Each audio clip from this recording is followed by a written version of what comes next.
Да.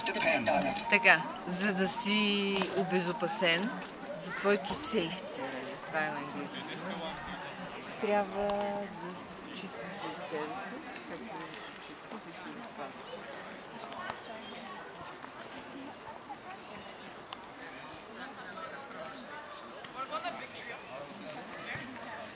Съвсем реално.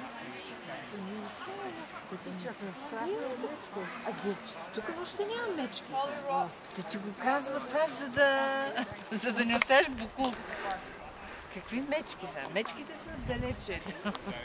Ние тук са разхождани много често. Виж колко много хора има. Какви мечки са? Има по-вкусни от нас тук наоколо, така че не се притеснявай да даде мечките. Никакви мечки. Виж колко хора има. Или ти си мислиш, че няма някой да бяга по-бавно?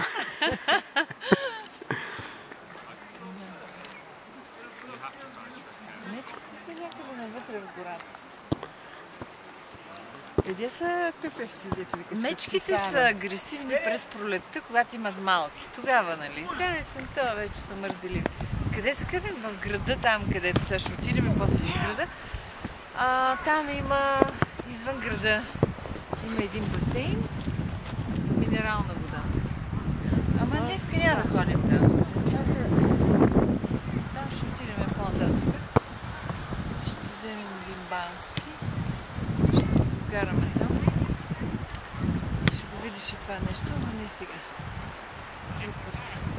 Когато стане малко по-студено, защото там водата е топла, минерална и ще видиш колко удоволствие. Сега още не е.